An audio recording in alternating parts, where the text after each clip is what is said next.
first and most immediate need for a robot is to be able to manipulate these threads and insert them into the brain. So the implant is kind of like this little puck of the secret sauce active electronics, and the electrodes are these tiny little flexible threads that each at the very end have multiple little electrodes that if you get those electrodes next to a neuron, they can record what that neuron is doing. The nature of the device that we're implanting and the way that we're implanting it allows for minimal reaction of the brain tissue to our device to increase the lifetime. In order to do that, the devices are extremely fragile. The threads that we insert that contain the electrodes are tiny, sort of on the order of 50 microns wide, 5 microns thick, 20 millimeters long. So if you take one of them and sort of toss it into the air, it'll sort of float off like a piece of hair. And those tiny little flexible hairs are too small for a human to handle, even with tweezers, and that's where the robot comes in.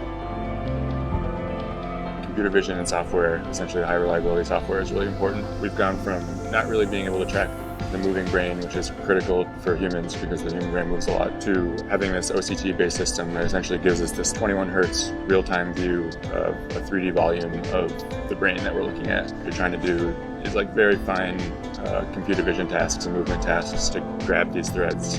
It's an extremely hard engineering problem. I would say the next big goal for the robot would be to make it so that there's minimal neurosurgeon interface, that a neurosurgeon can walk in and talk to the patient, make them feel comfortable about the procedure, walk them through exactly what's going to happen, and then essentially click go.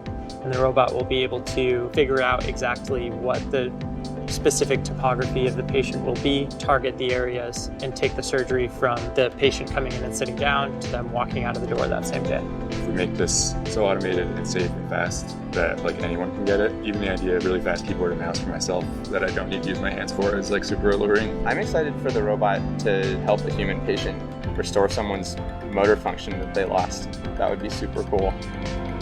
Over the last 3 years, Neuralink has felt like it has grown from a garage project into a real product. Not only do you get to work on robots, but you also get to interact with other people who don't typically use robots. I knew nothing about neurosurgery before coming to Neuralink. I can come in as a robotics expert and know that there are neurosurgeons here, neuroscientists here, who essentially can act as my knowledge base for neurosurgery and neuroscience. That's why I think it's the place to be.